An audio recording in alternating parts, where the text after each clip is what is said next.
Baik, Assalamualaikum warahmatullahi wabarakatuh. Jumpa kembali anak-anak di pelajaran kimia. Kali ini kita akan berbicara tentang sifat keperiodikan unsur.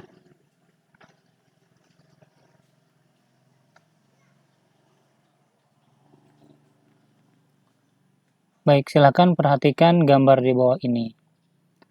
Nah, di situ tampak ada sebuah gambar. Nah, itu ada gambar sepeda, tapi tidak seluruhnya ya. Yang kita poinkan adalah di sini adalah roda sepeda.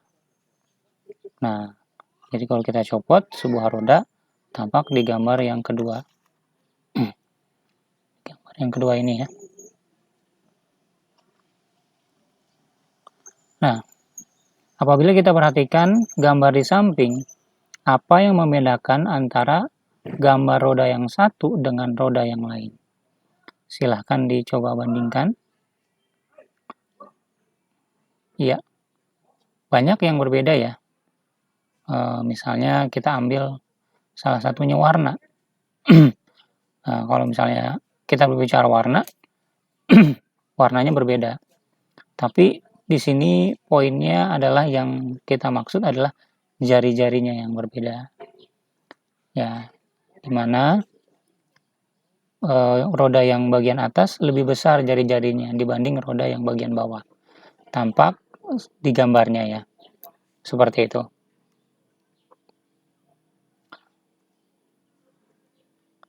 Oke, pertanyaan yang kedua adalah, itu adalah gambar sebuah bola. Nah, apakah bola memiliki jari-jari? Ya, kalau setiap benda yang bentuknya lingkaran pasti punya jari-jari ya anak-anak ya.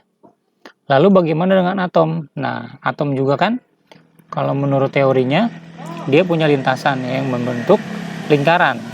Nah, karena bentuknya lingkaran, maka otomatis punya jari-jari.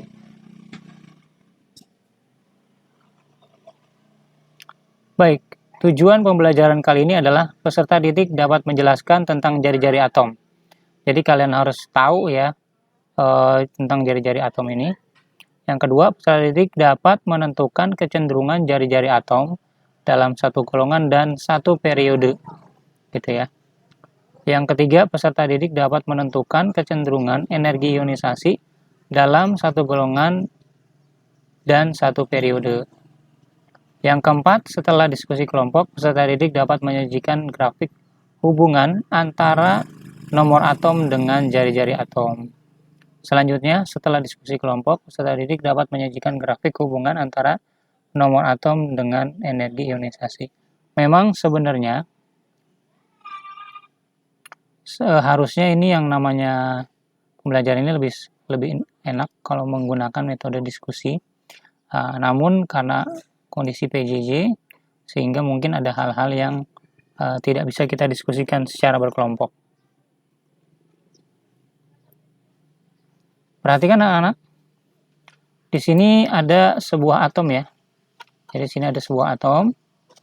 Nah, di sini ada inti atomnya nih yang tengah nih yang warnanya ungu. Yang warnanya ungu. Lalu ada dua kulit ya. Dimana di sini ini kulit yang pertama nih. Ini kulit yang pertama. Nah, ini kulit yang kedua. Jadi ada dua kulit. Nah, kalau kita perhatikan, nah di sini jari-jari atom itu dihitungnya dari mana? Dari pusatnya sampai ke kulit yang terluar. Nah, maka di sini di gambarnya garisnya panjang sampai kulit terluar. Jadi itulah jari-jari atom. Dari pusat ke kulit yang terluar. Kayak gitu. Sehingga kan kalau kita sudah belajar kan kulit itu menyatakan periode anak-anak. Kalau misalnya dia cuma ada kulitnya satu, berarti kan periode 1. Kalau kulit 2, periode 2. Kayak gitu ya. Jadi kalau kulitnya makin banyak, berarti Pak gimana dengan jari-jari atomnya? Makin besar nggak? Lihat aja. Kalau ditambah lagi nanti, misalnya ada kulit yang ketiga, jari-jarinya otomatis tambah besar ya anak-anak ya. Nah, ini adalah ilustrasi dari besar dan kecilnya atom. Kita lihat ya anak-anak ya. Silakan perhatikan. Coba kita perhatikan dulu yang satu periode. Jadi ini periode itu ke samping ya anak-anak ya. Sini, ini misalnya kita ambil kan ini periode 2 ya. Nah, ini periode 1.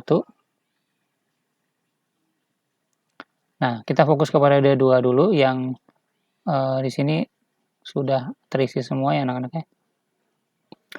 Nah, kita lihat dari kiri ke kanan. Nah, apakah makin besar atau makin kecil? Kelihatan ya anak-anak. Berarti dari kiri ke kanan. Jadi dalam satu periode dari kiri ke kanan semakin kecil jari-jarinya ya. Semakin kecil jari-jarinya ya. Nah, selanjutnya dalam satu golongan. Nah, ini golongan 1A. Golongan 1A dari atas ke bawah. Kita lihat. Nah, ini H, Li, Na, K, RB, CS. Nah, di sini kita lihat ternyata makin besar anak-anak. Ya. Semakin besar dalam ilustrasi di sini. Jelas kalau di sini dalam satu periode terlihat banget, jelas banget semakin besarnya. Kalau dalam satu golongan ya. Kalau dalam satu periode dari kanan ke kiri tidak terlalu signifikan seperti kayak dalam satu golongan. Ini kalau dalam satu golongan dari atas ke bawah, nah, dari yang H kecil sampai CS besar sekali ya anak-anak ya. Sehingga dari atas ke bawah ini jari-jarinya semakin besar. Gitu ya anak-anak ya. Nah, ini adalah contoh tugas ya. Kita disuruh membuat konfigurasi elektron. Cuma di sini sudah dibuat. Kalau dalam diskusi ini harusnya kalian buat sendiri. Jadi 12 mg berarti kan konfigurasi 282, 38 SR, 2818, 82, 20 CA, 2882, 56 BA, 2818, 1882. Ini pakai konfigurasi elektron model Bohr ya anak-anak ya. Untuk mempermudah ya. Bukan pakai mekanika kuantum. Nah, di sini kita bisa tahu jumlah kulitnya. Mg ada berapa? 1, 2, 3. Nah, jumlah kulitnya ada 3 anak-anak. Nah, untuk SR ada berapa? Ini ada 1, 2, 3, 4, 5. Berarti jumlah kulitnya ada 5. Terus CA 1, 2, 3, 4. Berarti jumlah kulitnya ada 4. Terus 56 BA 1, 2, 3, 4, 5, 6. Berarti jumlah kulitnya ada 6. Nah, di sini kita tahu bahwa tadi kan sebelumnya di sini kan kalau misalnya jumlah kulit itu menyatakan apa sih anak-anak? Periode ya. Berarti ini kan periode 3 nih. Nah, nanti lompat yang lebih besar lagi periode 4 nih CA.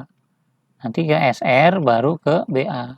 Kan semakin lama makin besar ya. Jadi kalau kita urutkan dari yang paling kecil MG dulu. Terus ini periodenya beda ya. Nah, terus ke bawah periode yang lebih besar itu CA. Terus SR. Terus BA. Nah, seperti ini. Jadi ini dalam satu golongan. Tapi periodenya beda. Ini periode 3, ini periode 4, periode 5, periode 6. Tapi ini dalam dari atas ke bawah lah ya gitu ya. Kalau satu golongan belum tentu. Tapi ini perbedaan periode. Sehingga kalau berbeda periode jumlah kulit makin besar nih. Jumlah kulit makin besar berarti jari-jari juga semakin besar. Sehingga seperti ini. Mg lebih kecil, lebih besar lagi CA. Terus SR baru BA. Nah ini grafik hubungan non-atom dengan jari-jari atomnya. Nah, jadi ada kenaikan jari-jari atom. Nah ini contoh yang kedua. Konfigurasi elektron 15P, 17, Cl, 16S, dan 18AR. Kalau dilihat di sini anak-anak silakan perhatikan. Jumlah proton dari masing-masing atom adalah, nah di sini kalau kita lihat jumlah protonnya. ada 15, ada 17, 16, 18. Nah, di sini ini sebenarnya dijumlahin aja ya anak-anak ya. Cuma kalau kita lihat di sini ada berapa sih? Nah, ini semuanya mempunyai periode yang sama, mempunyai kulit atom yang sama, sama-sama 3 semua ya, sehingga jadi termasuk periode 3. Nah, periode 3. Nah, cuma kan masih diingat kalau dalam satu periode makin ke kanan makin kecil. Nah, makin ke sini berarti makin kecil. Nah, bisa dilihat di sini. Makin ke sini makin kecil tuh anak-anak. Jadi bukan berarti makin besar angkanya makin besar pula jari-jarinya, belum tentu ya anak-anak ya. Selama dia satu periode, jadi kalau dia periodenya sama nggak sih gitu ya. Kalau sama maka justru ini kan P, C, L, S, AR gitu ya. Nah, ini posisinya ke kanan. Nah, jadi dia ini 15, ini maaf. S dulu ya. Jadi ini S dulu. S dulu ini 16, terus CL-nya ini 17, AR-nya adalah 18. Nah, ini kalau dalam tabel periode harusnya seperti ini. Jadi dia dalam satu periode, tapi ini memiliki nomor atom yang berbeda dan jumlah proton yang berbeda. Nah, di sini ke kanan makin lama makin kecil. Seperti tadi yang sudah digambar ya anak-anak. Nah, ini yang selanjutnya konfigurasi elektron. Di sini ada 7N, 33AS, 15P, 51SB. Kita lihat di sini ada 2 kulit, di sini ada 4 kulit, di sini ada ini ada 2 kulit, ini 4 kulit, di sini ada 3 kulit, di sini ada 5 kulit. Nah, berarti nanti ini, lihat di periodenya, berarti periode 2, periode 4, periode 3, periode 5. Golongannya lihat yang terakhir aja nih anak-anak. Sama-sama 5 semua ternyata. Golongan 5. Nah, di sini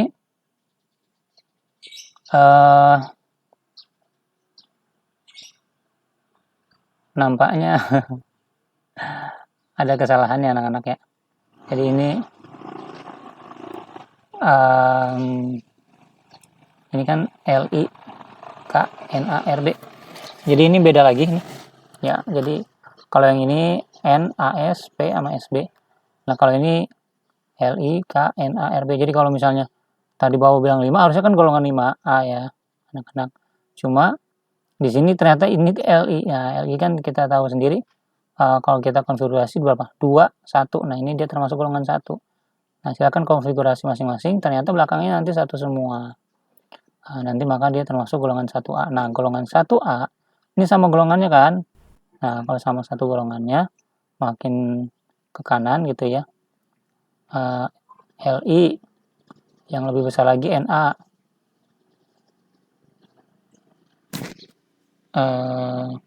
Dia lebih enaknya ke bawah ya. Kalau golongan kan ke bawah ya. NA, terus yang lebih besar lagi K, terus lebih besar lagi RB. Nah, makin ke bawah makin besar gitu ya.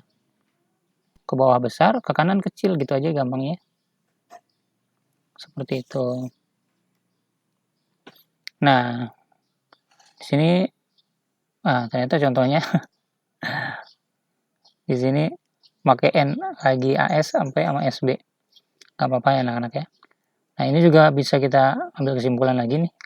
Kalau ini golongan 3, golongan 5. Di golongan 5 ini ada yang paling kecil N. Terus kita lihat angkanya P lagi. Selanjutnya ada AS. Terus ada SB 51. Jadi kalau udah jelas golongannya sama, kalau golongannya sama, kita bikin dari atas ke bawah. Nanti kalau periodenya sama, kita bikin dari kanan ke kiri. Dari kiri ke kanan. Jadi lihat apanya dulu yang sama anak-anak ya. Nah, sudah seperti ini berarti nanti NA, P gitu ya, AS sama SB. Ini SB ya. Nah, ini seperti ini. Nah, jadinya seperti ini anak-anak ya. Nah, selanjutnya adalah energi ionisasi. Nah, gimana energi ionisasi? Nah, untuk energi ionisasi itu adalah bayangin anak-anak ya. Jadi, kalau makin jauh, makin besar jari-jarinya, berarti kan makin jauh ya anak-anak ya, dari pusat. Makin jauh lagi dari pusat, semakin jauh, nah gaya tariknya akan semakin kecil, sehingga dia akan mudah keluar, gitu ya. Maka dari itu energi ionisasinya justru semakin kecil anak-anak. Itu energi ionisasi apa sih? Energi yang dibutuhkan untuk mengeluarkan elektron. Nah, jadi karena elektron yang paling luar makin jauh ini makin kecil gaya tariknya, maka dia akan lebih mudah keluar, sehingga kalau makin jauh membutuhkan energi ionisasi yang lebih kecil. Itu energi yang untuk mengeluarkan elektron gitu anak-anak. Jadi kebalikannya aja gitu ya. Kalau jari-jari makin besar, maka energi ionisasi makin kecil. Itu gampangnya. Nah, ini salah satu contohnya. Nah, ini kita lihat, ini dalam periode yang sama, periode 3. Tapi kalau kita lihat golongannya 3A, 5A, 4A, dan 6A. Nah, di sini kalau kita urutkan dalam satu periode kan berarti dari kiri ke kanan ya anak-anak. Nah, berarti kita bikin dari yang paling kecil dulu, 13 AL, terus 14-nya SI, terus P, terus S. Nah, ke kanan itu makin kecil ya anak-anak, jari-jarinya ya. Nah, jari-jarinya makin kecil. Nah, seperti ini jadinya. Nah, berarti kan S makin kecil, maka dari itu di sini S, terusnya P, terus SI, terus AL. Nah, tapi energi ionisasinya coba lihat di balik AL, SI, P, dan S. Seperti itu. Oke, di sini dalam satu golongan jari-jari atom semakin panjang. Hal ini disebabkan bertambahnya jumlah kulit elektron. Tapi dalam satu periode, jari-jari makin pendek dengan bertambahnya proton dalam inti. Semakin besar gaya tariknya terhadap elektron pada kulit yang sama. Akibatnya jari-jari atom semakin pendek. Kayak gitu anak-anak. Jadi, itu yang menyebabkan kalau semakin ke kanan semakin kecil dalam satu periode ya. Jadi kalau ngomongin periode gitu ya, periodenya sama. Nah, tapi kalau golongannya sama, arahnya ke bawah, semakin besar jari-jarinya.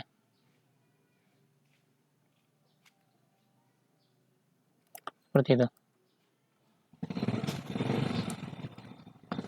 Nah, ini adalah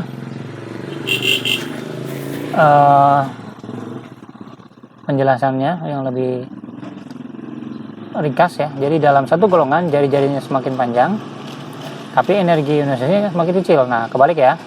Terus kalau dalam satu periode jari-jarinya semakin pendek, energi ionisasinya semakin besar. Jadi dalam satu golongan kenapa makin panjang? Karena makin banyak ininya ya anak-anak ya, ke bawah makin banyak ininya kulitnya gitu ya, sehingga makin besar. Tapi kalau di dalam satu periode ke samping,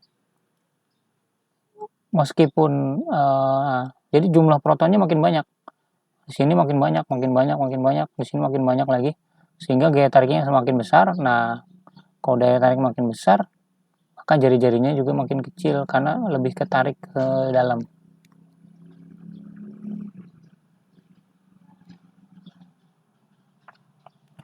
Nah, segitu aja anak-anak dari Bapak. Bapak rasa cukup. Silakan kalian dicermati kembali. Kalau ada kesulitan boleh diulang. Kalau misalnya memang masih juga ada yang tidak dimengerti, boleh ditanyakan langsung ke Bapak. Itu aja Bapak akhiri dengan ucapan hamdalah, alhamdulillahirrahmanirrahim, wabillahi taufiq wal hidayah. Wassalamualaikum warahmatullahi wabarakatuh.